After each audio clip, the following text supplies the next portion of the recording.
저는 경기도에 살고 있는 30대 중반 여자입니다.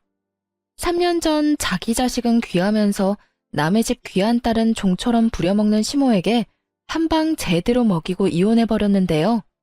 이혼을 해버리고 나니 이렇게 속 시원한 걸 그깟 이혼이 뭐라고 또 사랑이 뭐라고 그렇게 아닌 걸 참고 살았나 모르겠네요. 어쨌든 지금 이혼해서 더없이 만족스러운 삶을 살고 있으니 다 잘된 일이겠죠? 그러면 제 결혼 생활과 이혼에 관한 이야기를 시작해 보겠습니다. 저와 남편은 처음 소개팅으로 만나게 되었어요. 소개팅으로 만나 결혼까지 하게 된 그저 평범한 결혼이었어요. 그렇게 물 흐르듯 시간이 흘러갔고 저희는 어느새 결혼한 지 2년 차가 된 부부가 되었어요. 남편과 사이는 그럭저럭 괜찮은 편이었는데 단 한 가지, 저희 사이에 시누이만 끼었다 하면 다툼이 일어나곤 했어요. 처음부터 남편이 시누이 편만 들었던 건 아니었어요. 처음에 남편은 제 편만을 들어주며 시누에게 내 마누라 괴롭히지 마.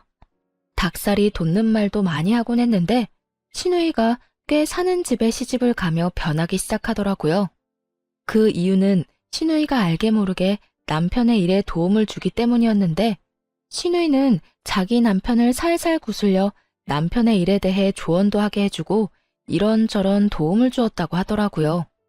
그 덕에 남편은 언젠가부터 이런 말을 달고 살더라고요. 나 매형이 조언해준 덕분에 이번 사업 따는 거 알고 있지? 알고 보니 우리 거래처 사장도 매형이랑 아는 사이라고 하는 것 같더라. 누나한테 조금만 더 잘 보이면 내 인생 더 편해질 것도 같은데. 그러니까 당신도 누나한테 자꾸 뭐라고 하지 말고 잘 보여야 돼. 그런 도움을 받고 나니 남편은 다른 콩고물이라도 떨어질까 싶어 시누이에게 더 잘하기 시작했고 심지어는 눈치까지 살피더군요. 그러면서 자연스럽게 시누이와 제가 부딪히면 저를 홀대하기 시작했고요. 저 역시 시누이에게 무조건 막대한 건 아니었어요. 저 역시도 남편에게 도움을 주니 어떻게 해서든 잘 지내보려고 애썼지만 시누이가 저에게 하는 짓거리는 정말이지 참을 수 없을 만큼 치졸하고 사람 약을 올리는 행동이었어요.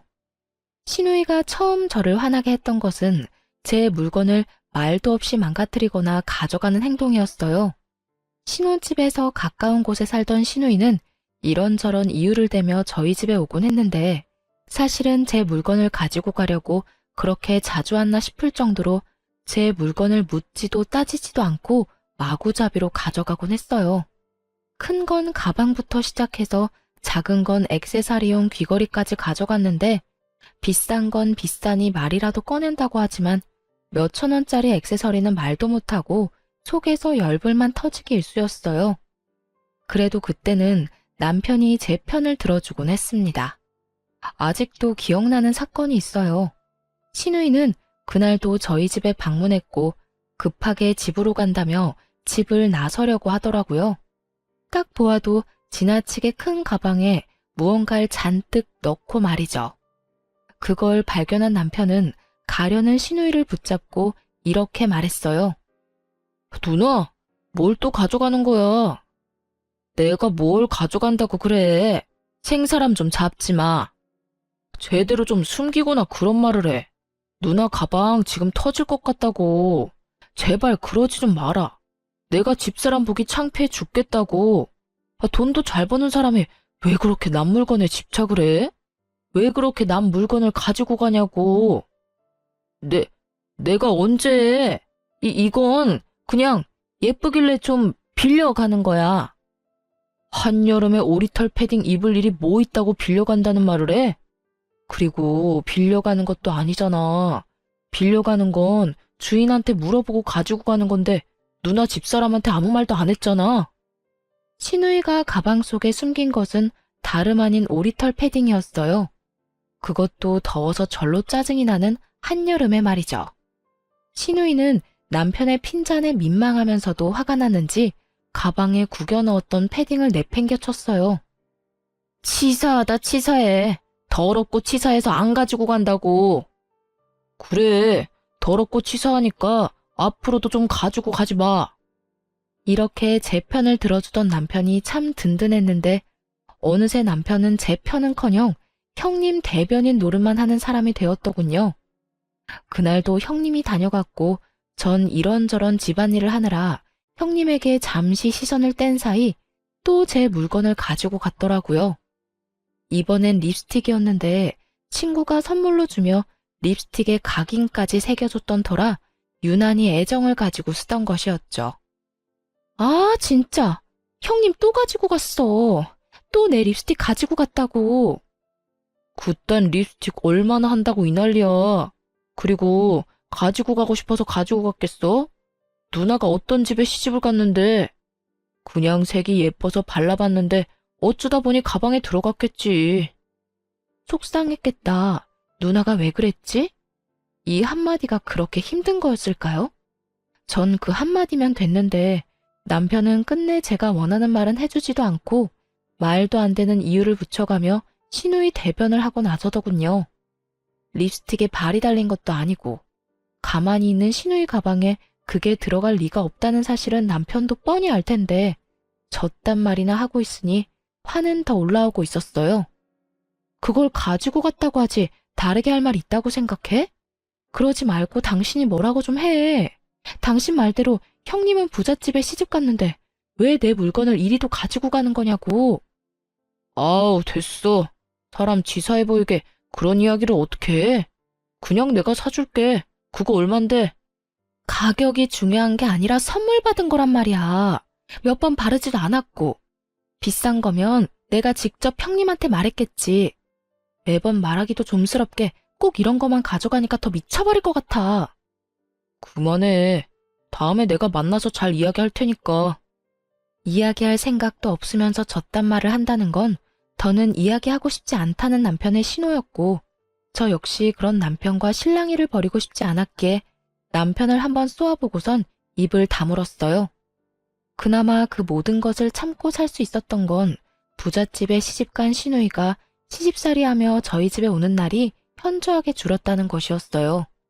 가끔 와서 작은 물건 하나씩 가져가는 정도야 예전에 비하면 아무것도 아니었기에 저도 큰 소리 내지 않고 그저 하소연이나 하며 넘길 수 있었던 거죠. 그런데 더는 하소연이나 하며 넘길 수 없는 일이 일어나고야 말았어요. 그날은 시누이가 또 갑작스럽게 저희 집에 들이닥친 날이었는데요. 저는 그 당시 임신 준비 때문에 집에서 쉬며 병원에 다니고 있었고 그 때문에 저 역시 조금은 예민한 시기였어요. 그날 역시 병원에 다녀와 집에서 쉬고 있는데 시누이가 장 보러 나온 김에 들렀다며 집으로 들어오더라고요. 시댁이 오죽 답답했으면 장 본다는 핑계 대고 우리 집에 왔을까 싶어 친절하게 대해주려고 노력했는데 그런 저의 마음을 아는지 모르는지 시누이는 시댁에서 당한 모든 것을 저에게 쏟아내기 시작했어요. 올케는 집에서 뭘 하길래 집이 이 모양이야? 날이 선 목소리를 보아하니 한바탕 깨지고 온 것이 분명하더라고요. 그렇지 않아도 앙칼진 시누이의 목소리가 2옥타브는 높아진 것 같았으니까요. 전 최대한 다툼을 피해보려 친절하게 대답하려 애썼어요. 집이 어떤데요? 어제 대청소했는데 제가 보기엔 깨끗한데요. 올케, 눈 나빠? 여기 머리카락 안 보여? 여기 머리카락 떨어져 있잖아. 시누이가 가리킨 쪽엔 긴 웨이브 머리카락이 떨어져 있었는데 대충 보아도 그건 시누이의 머리카락이었죠. 전 짧은 단발이었기에 저 길이의 머리카락이 떨어지려야 떨어질 수가 없었으니까요. 형님, 그건 형님 머리카락이잖아요. 그렇게 머리카락을 매만지니까 머리카락들이 버티겠어요? 그래? 어찌되었든 거슬리니까 얼른 치워. 어? 이거 못 보던 건데 새로 샀어? 시누이의 손가락의 끝엔 큰맘 먹고 퇴직금으로 산 명품 샌들이 있었고 전 순간적으로 아차 싶었어요. 뭐긴 뭐예요. 그냥 신발이죠. 이거 명품이잖아. 무슨 돈으로 샀냐고. 올케 혹시 집에서 놀고 먹으면서 내 동생 돈으로 사치 부리고 살아? 그 순간 확 성질이 올라오더라고요. 가정주부가 하는 일이 많다는 걸 누구보다 잘 아는 시누이가 저딴 말이나 하며 남편 등골 빼먹는 여자로 몰고 가니 더욱 화가 났던 것 같아요. 전 신우이의 말이 끝나자마자 언성을 높이며 신우이에게 따지듯 말했어요. 형님, 무슨 말을 그렇게 하세요? 형님도 일 안 하고 집안일만 하는데 놀고 먹기만 하는 거 아니잖아요. 그리고 이 신발 제 돈으로 샀어요. 그간 직장 생활을 하느라 고생했다는 의미에서 제 돈으로 산 제 신발이라고요. 신우이는 제 말을 듣지도 않은 채 명품 신발을 들고 이리저리 살펴본다 싶더니 이내 발을 우겨넣고 있더라고요. 신우이 발은 245 사이즈였고 제 발은 230 사이즈로 아무리 우겨넣는다고 한들 소용없는 짓이었는데 말이죠. 잘 넣으면 들어갈 것 같은데? 형님, 그러지 마세요. 그러다 망가진다고요. 에이, 망가지기는 무슨. 한번 신어보고 괜찮으면 나도 사려고 그래. 있어봐. 이렇게 하면 들어가려나? 형님, 진짜 그러다 뜯어질 것 같아요. 진짜 옳게. 안 뜯긴다니까. 혹시나 망가지면 내가 사줄게. 이까짓 거 얼마나 한다고 이 난리야? 신우이는 인정사정 없이 발을 밀어넣으며 뒤꿈치 온 가죽 끝을 잡아당기고 있었고 결국 뚝 하는 소리와 함께 가죽이 뜯겨나가고 말았습니다. 형님! 어머, 이거 왜 이렇게 됐지? 멋쩍은 듯 웃는 신우이와 깊은 탄식과 함께 얼굴을 감싸지고야만 저의 사이엔 신우이의 얄미운 웃음소리만 맴돌고 있었어요. 그 순간 그간 신우이가 가져간 제 물건들이 떠오르며 참을 수 없는 화가 올라오더라고요. 하물며 저도 아끼느라 몇 번 신지도 않은 신발을 제가 그렇게 말렸음에도 불구하고 우겨넣다 제 눈앞에서 다 뜯어버렸으니 화가 나고도 남을 상황이었죠. 그 순간 정말 눈이 뒤집힌다는 느낌이 들며 신우이를 향해 그동안 쌓였던 울분을 토해냈어요. 형님, 진짜 왜 이러세요? 저한테 무슨 억하심정이라도 있어요? 그러지 않고서야 왜 저희 집에만 오면 이렇게 제 물건을 망가뜨리세요? 망가뜨리고 가져가 버리고. 형님, 저번에 제 명품 가방 말도 없이 가져가서 저하고 싸웠던 건 기억하죠? 그땐 뭐라고 했어요? 이제 제 물건은 더럽고 치사해서 쳐다도 안 본다고 하지 않았어요? 그 뒤로 어떻게 하셨어요? 그 뒤로 내가 뭘 어쨌는데. 난 그 뒤로 아무것도 안 가져갔어. 이거 왜 이래? 동서 그 정도 피해의식이면 병적인 거야. 병원에 가봐. 생사람 잡지 말고. 신우이는 제가 아무것도 몰라 아무 말도 안 했다고 생각하는지 딱 잡아떼며 저를 무슨 정신병이라도 걸린 사람 취급을 해대더라고요. 저는 그 모습에 더 화가 나 더럽고 치사해서 말하지 못했던 물건들을 집어주며 신우이에게 따져 물었죠. 병원은 형님이 가보셔야죠. 그 정도면 제가 아니라 형님이 무슨 문제가 있는 거라고요. 립스틱, 향수, 머리핀, 스카프 등등. 뭐라고 하기엔 치사한 것들만 골라서 하나씩 가져간 거 제가 몰라서 참고 있는 줄 아세요? 말 그대로 그런 걸로 입대기 더럽고 치사해서 안 한 거예요. 그런데 오늘은 이게 뭐예요? 제가 하지 말라고 분명 말했잖아요. 아니, 옳게. 진짜 말 너무 심하게 한다. 내가 무슨 도둑년이야? 내가 또 언제 내 동생 집에만 오면 동서 물건을 가지고 갔다고 그래. 그러면 아니에요? 올 때마다 꼭 하나씩은 가져가시잖아요. 아니거든. 몇 번 안 가지고 갈 때도 있었거든. 언제요? 있긴 있었죠. 저나 남편한테 딱 걸려서 안 가지고 간 게 아니라 못 가져간 적은 여러 번 있긴 하죠. 옳게. 진짜 그런 식으로 말할 거야? 알겠어.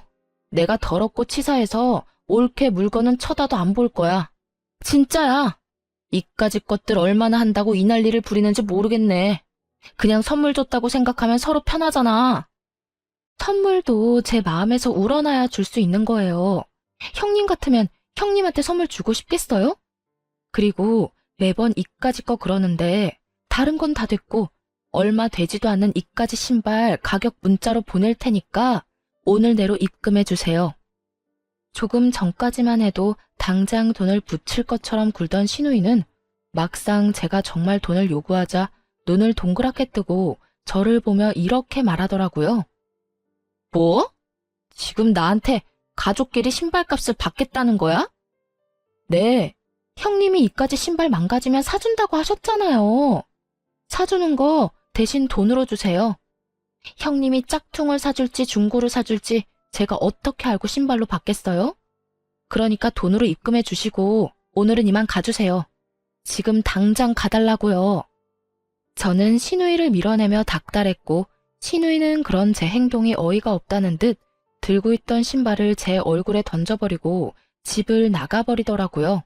그 순간 정말 생각 같아선 신발로 뒤통수를 날려버리고 싶은 걸 얼마나 참았나 모릅니다. 그래서 시누이가 돈을 보내줬냐고요? 아니요. 시누이는 끝끝내 돈을 붙여주지 않았고 그 후론 연락도 저희 집에 발걸음도 하지 않았어요. 고가의 신발값을 받지 못한 건 짜증도 나고 화도 나긴 했지만 빌어먹을 시누이를 안 보는 걸로 그 값을 대신한다고 생각하기로 했습니다. 그렇게 생각해야만 제 화를 다스릴 수 있을 것 같았거든요. 생각보다 시누이가 오지 않는다는 확신에서 주는 심적 안정과 평화로움은 더 달콤했습니다.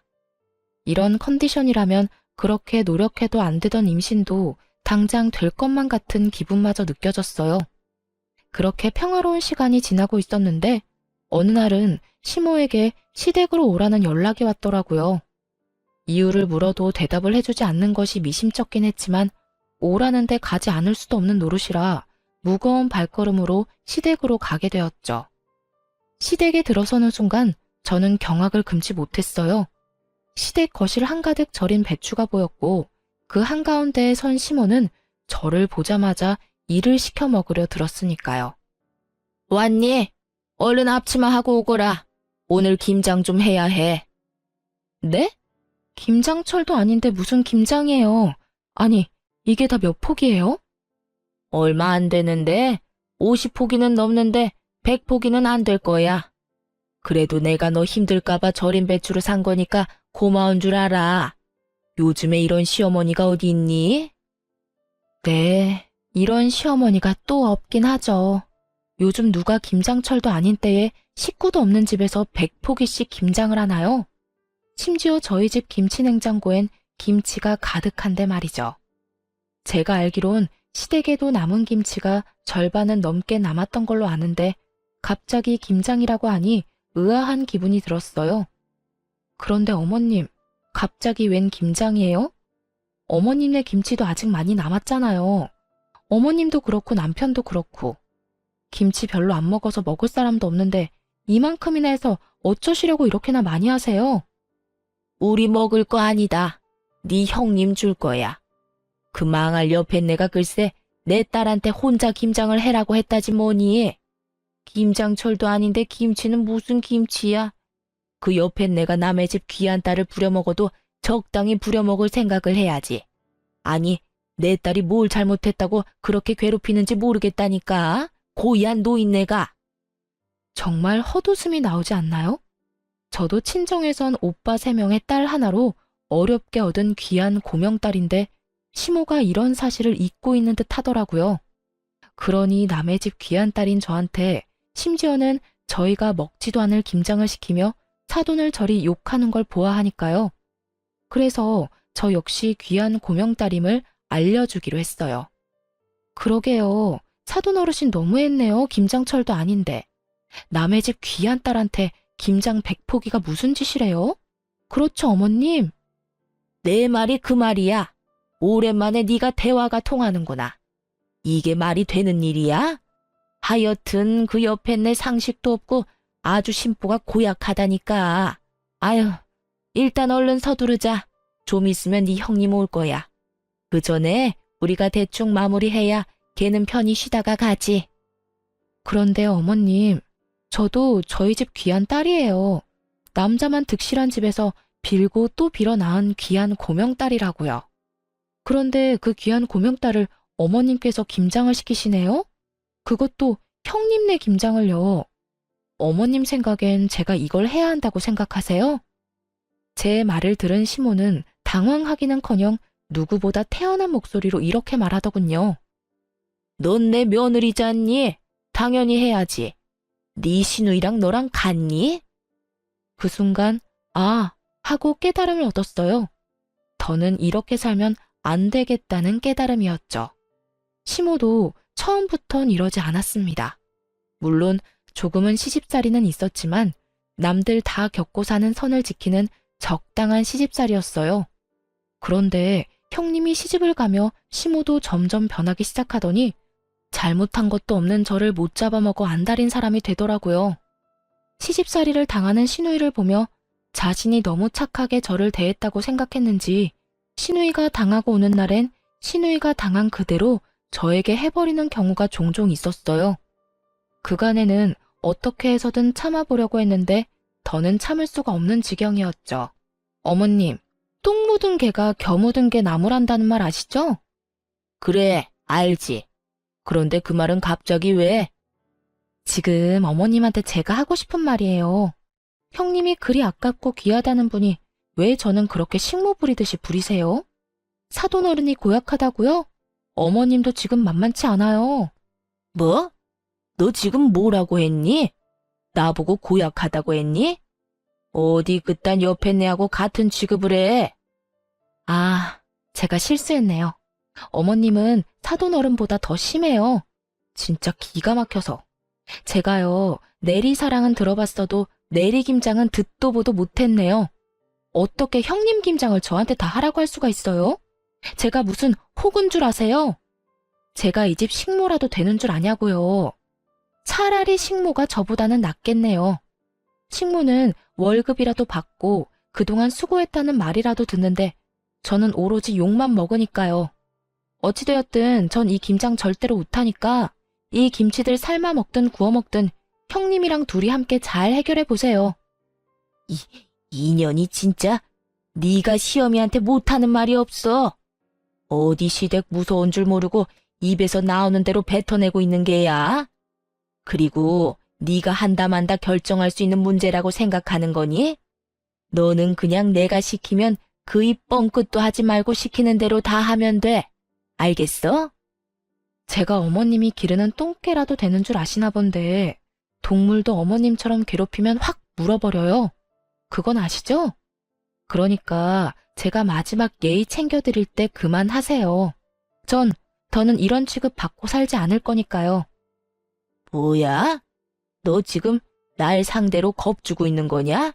감히 네가 시어머니인 나를? 아주 네 버르장머리가 하늘을 찌르는구나. 어디서 보고 배운 거 없이 이따위로 구는 거야? 시모는 그야말로 노발대발 화를 내고 있었고 저는 그러거나 말거나 집에 갈 채비를 하고 있었어요. 그 순간 시댁으로 시누이가 들어왔고 화를 내는 시모를 본다 싶더니 저에게 상황을 물어오더군요. 옳게, 이게 무슨 상황이야? 우리 엄마 왜 저렇게 화가 난 거야? 절인 김치를 보고도 몰라서 묻는 거예요? 형님네 김장은 제발 형님 혼자 알아서 좀 하세요. 나이가 몇 살인데 무슨 일만 있으면 쪼르르 친정에 와서 징징거리는 거예요. 아니, 징징거리고 끝나는 문제면 몰라. 왜 애먼 사람까지 스트레스 받게 만드냐고요. 어쨌든 나는 이 김장 절대 못하니까 형님 혼자 알아서 잘하세요. 저는 바닥에 떨어져 있던 앞치마와 장갑을 시누이 손에 줘버렸고 시누이는 제가 준 장갑과 앞치마를 내려다보더니 이렇게 소리치더라고요. 아니, 내가 이걸 왜 해? 우리 엄마가 올케한테 하라고 시켰다며. 그러면 올케가 해야지. 애초에 이건 형님 시어머님이 형님한테 시킨 거라고요. 이 말이 무슨 말인지 모르겠어요? 이 일은 애초에 내 일이 아니라 형님 일이란 뜻이라고요. 자기의 일은 스스로 하자. 몰라요? 몰랐으면 이참에 좀 아세요. 요즘 5살짜리도 자기 일은 자기가 알아서 한다고요. 너 지금 말 다 했어? 내가 5살짜리 애보다 못하단 이 뜻이니? 아, 다 됐고 내가 다 못 들은 말로 해줄 테니 얼른 일이나 해. 지금 이러고 있을 시간 없단 말이야. 얼른 하라고. 이럴 시간이 없으면 혼자 다 하시면 되겠네요. 전 그냥 집에 갈 테니까. 제가 무슨 호구인 줄 아나 본데 저 호구 아니거든요. 그러니까 이 김장 혼자 알아서 하라고요. 난 못한다고 몇 번 말해? 네가 하라고. 네가 다 하고 가라고. 제 말에 약이 오를 대로 오른 시누이는 제 얼굴에 쥐고 있던 고무장갑과 앞치마를 던지며 끝까지 저에게 생떼를 부리더군요.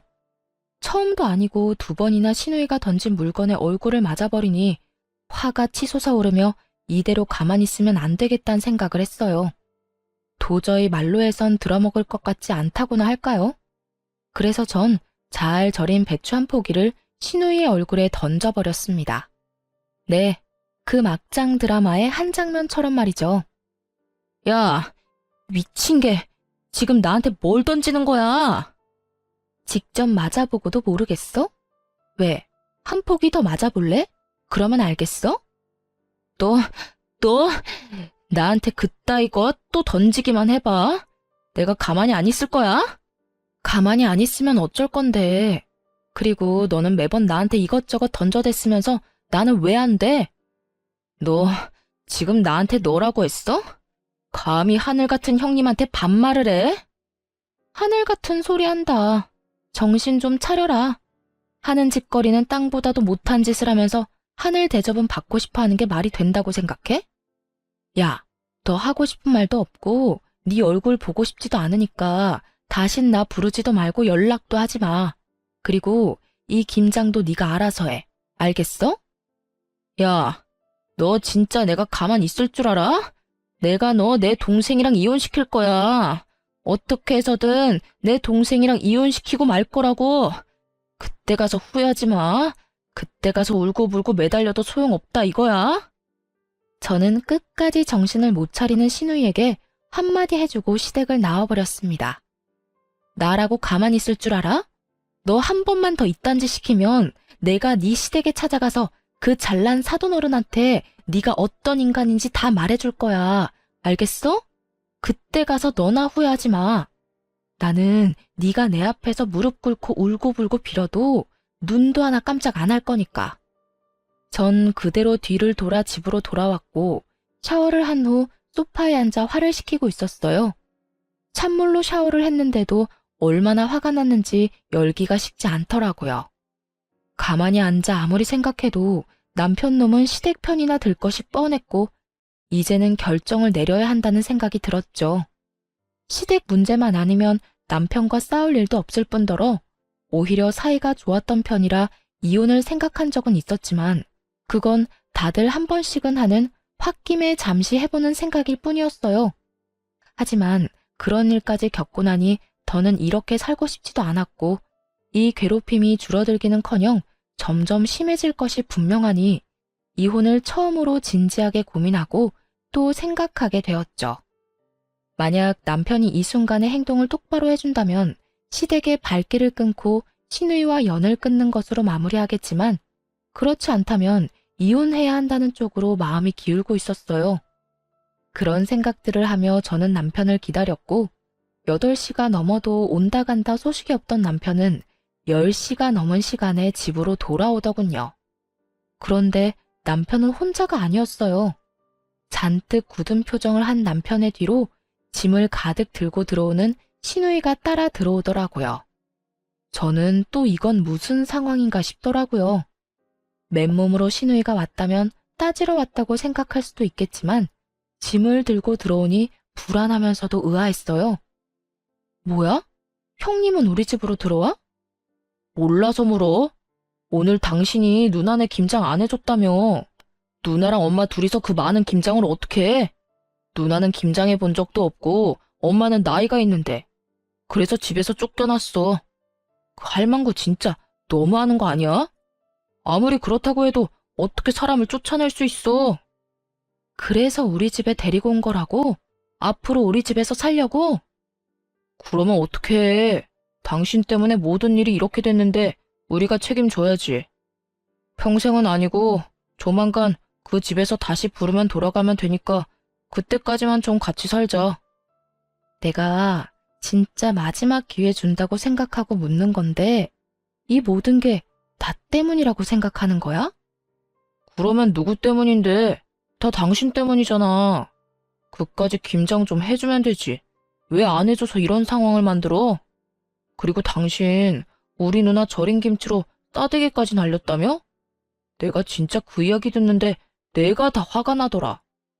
여러모로 당신이 잘못했으니까 당신도 아무 말 하지 말고 누나한테 잘못했다고 빌어 얼른. 그렇게 남편 놈은 마지막 기회마저 날려버리는 소리를 해대고 있었고 그 순간 잡고 있던 모든 끈이 끊어져 나가는 소리가 들리더군요. 신발 벗지 말고 너도 나가.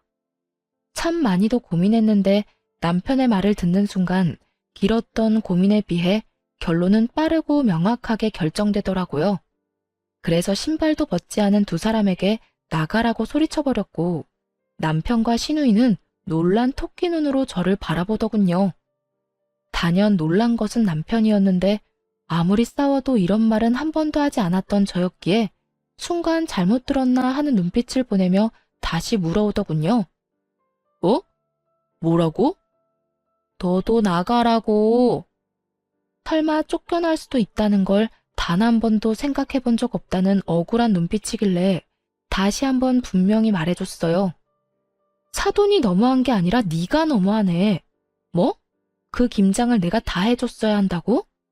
네 누나 김장 100포기 시키는 사돈어른하고 나한테 우리가 먹지도 않을 김장 100포기 시키는 당신 엄마 중에 누가 더 너무한 것 같니? 100번, 1000번을 생각해도 당신 엄마 아니야? 당신도 똑같아. 어떻게 나한테 그딴 식으로 말할 수가 있어? 난 더는 너 같은 인간이랑 살 생각도 없으니까 나가라고. 제가 소리를 질러대자 시누이가 나서 동생 편을 들며 화를 내기 시작했어요. 야, 너 진짜 오늘 미쳤어? 아까 엄마 집에서도 미친 사람처럼 굴더니 지금 또 이러네? 네가 뭔데 내 동생한테 나가라 말아야. 너 정신 못 차려? 누가 누구한테 혼수질인지 모르겠네 진짜. 야, 정신은 너나 차리고 내려놓은 짐이나 다시 챙겨서 나가기나 해.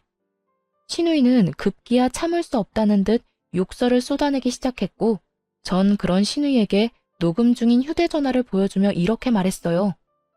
이거 다 녹음 중이거든?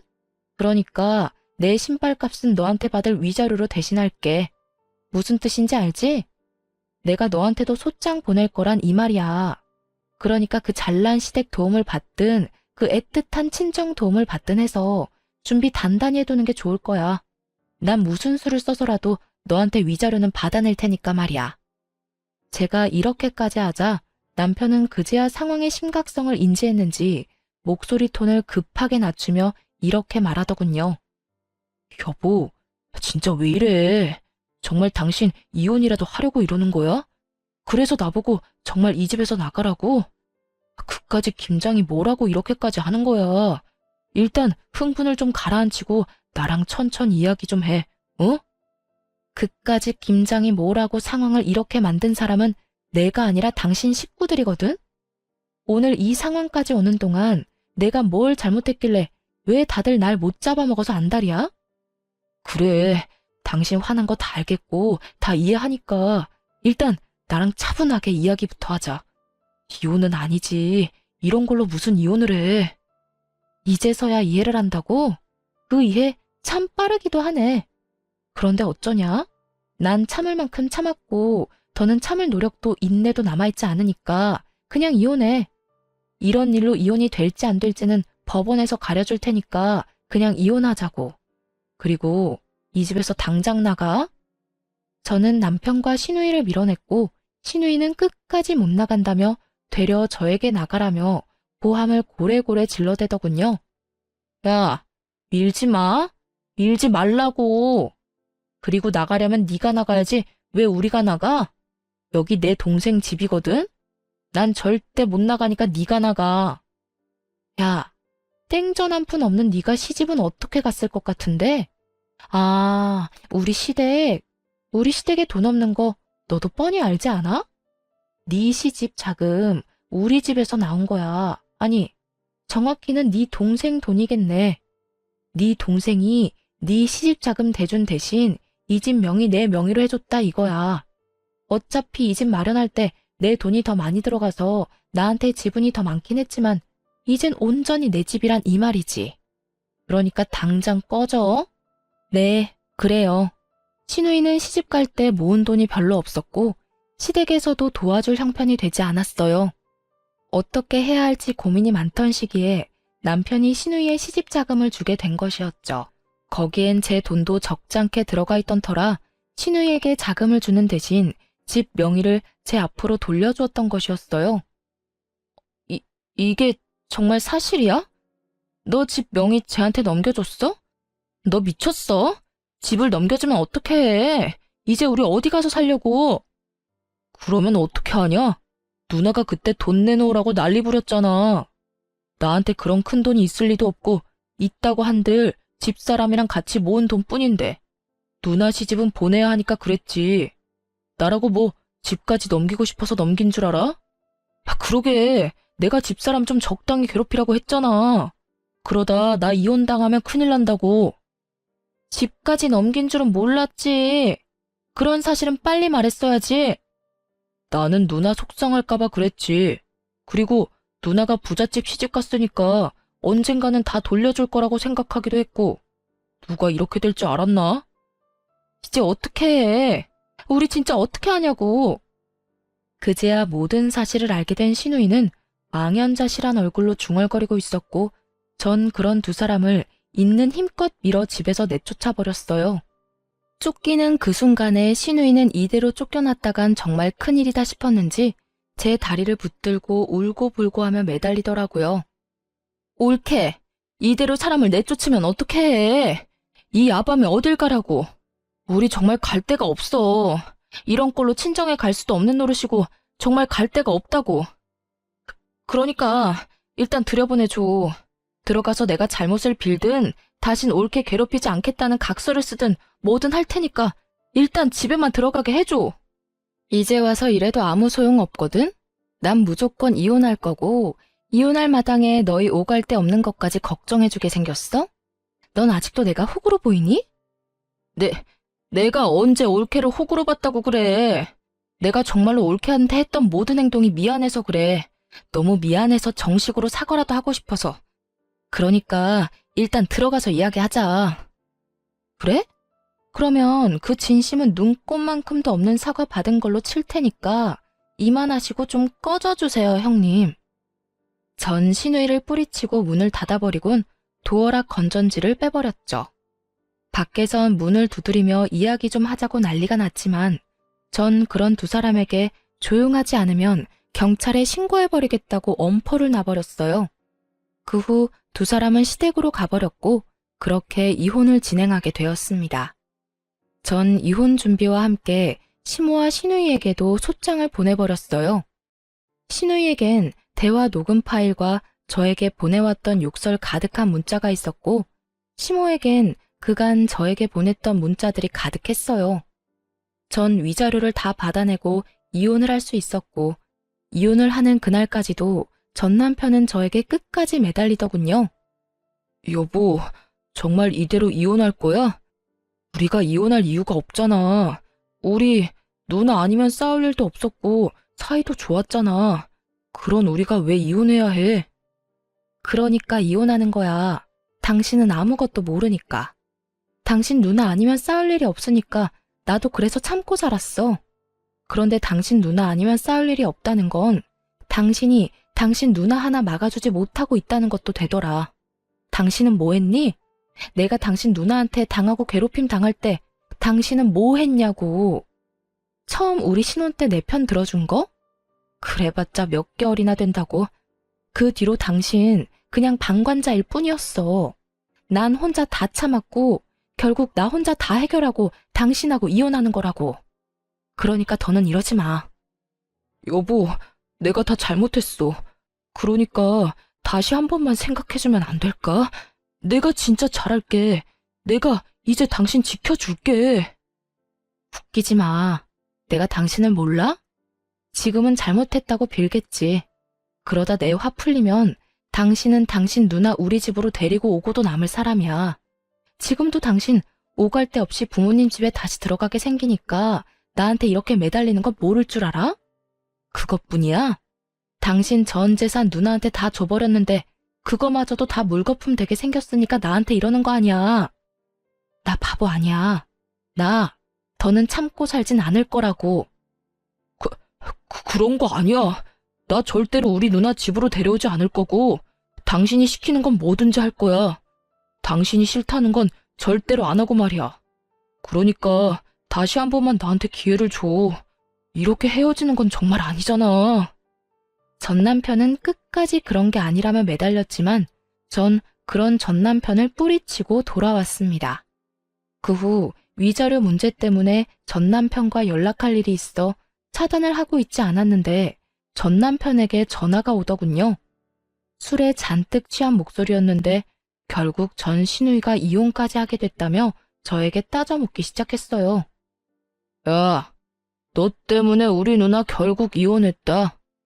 네가 그 빌어먹을 김장 안 해줘서 이혼했다고. 김장 안 했다고 당할 이혼이면 차라리 잘한 이혼이라고 생각하고 살라 그래. 고작 김장 때문에 이혼당했겠어? 네 누나가 그 집에 속인 게 한두 가지가 아닐 텐데. 그래, 너 잘났다. 네 말대로 우리 누나 대학은 졸업도 못한 데다 나이트나 다니다 결혼한 거 다 들켜서 결혼했다. 그런데 그거 다 들킨 것도 너 때문이야. 네가 누나 시댁으로 소장 보내는 바람에 이사달이 난 거잖아. 전 시누이는 그 잘난 집에 시집을 갈 때 대학 졸업은 물론이고 회사 생활을 하며 신부 수업을 열심히 받고 있다고 속였는데 실상은 그렇지 않았죠. 졸업은커녕 꼴랑 한 학기만 겨우 다니고 말도 없이 휴학을 해버렸고 그 후론 나이트란 나이트는 다 휩쓸고 다니며 나이트에서 신부 수업을 하다 시집을 간 것이었어요. 한동안은 잘 숨기고 살았는데 제가 이혼을 하며 소장을 보내버렸고 그 소장을 본 시댁에서 무언가 석연치 않다고 생각했는지 뒤늦게 전 시누이의 뒷조사를 하게 된 것이었습니다. 그제야 안 사실인데 전 시누이는 결혼을 하고도 정신을 못 차렸는지 친정 핑계를 대며 나이트도 들락날락거렸다고 하더군요. 그러니 이혼은 당연한 결과였고 위자료까지 뱉어내고 이혼을 했다 하더군요. 전 남편은 전 시누이가 한 짓은 생각도 하지 않고 무조건 제 탓을 하며 여전히 고함을 질러대더군요. 잘못했다며 애절하게 매달리던 사람 어디 갔나 싶었어요. 야, 이게 네 본 모습이야. 알겠니? 무슨 일만 생기면 네 가족 허물은 덮어놓고 무조건 내 탓만 하는 이게 네 본 모습이라고. 그래, 이게 내 본 모습이다. 네가 어쩔 건데 어쩔 거냐고. 그리고 너 우리 누나 어떻게 할 거야? 우리 누나 어떻게 책임질 거냐고. 우리 누나 다시 매형이랑 붙여줄 거 아니면 우리 누나 위자료라도 내놔. 돈이라도 내놓으라고. 너 진짜 제정신 아니구나. 내가 왜 돈을 줘야 하는데. 네 누나가 내 물건 훔쳐간 것만 생각하면 위자료 말고 주머니 속 10원짜리 하나까지 다 쓰러고 싶은 심정이야 내가. 그런데 나한테 돈을 내놓으라고? 나한테 헛소리 좀 하지 말고 술에 취했으면 잠이나 자고 정신이 아프면 병원이나 가. 요즘 정신병원 다니는 거 부끄러운 일도 아니니까. 야, 너 지금 나한테 정신병원 가라고 했냐? 너 지금 나 미친 사람 취급한 거냐고.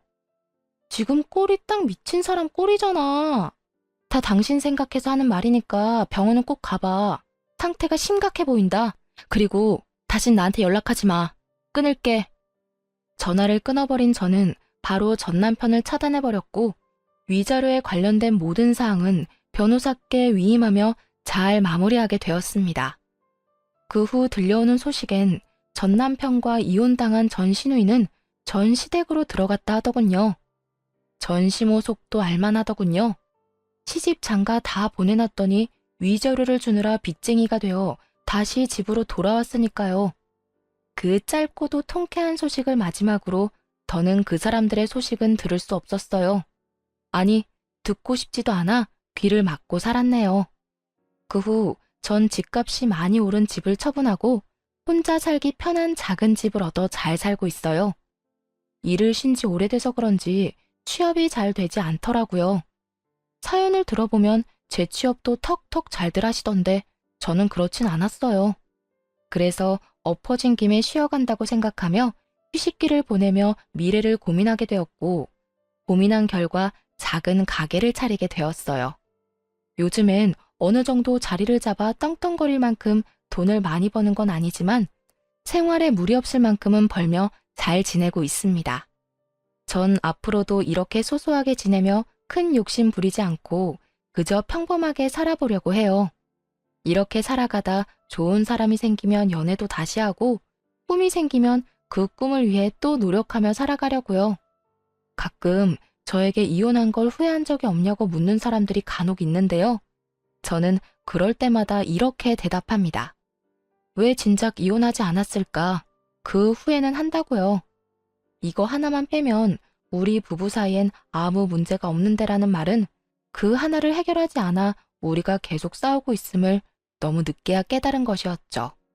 어쨌든 전 이혼을 하고 난 후 후회는 해본 적도 없고 지금 살아가는 이 삶에 만족하고 행복하답니다. 이로써 저의 사연도 끝이 났습니다. 지금까지 긴 사연 함께 해주셔서 감사합니다.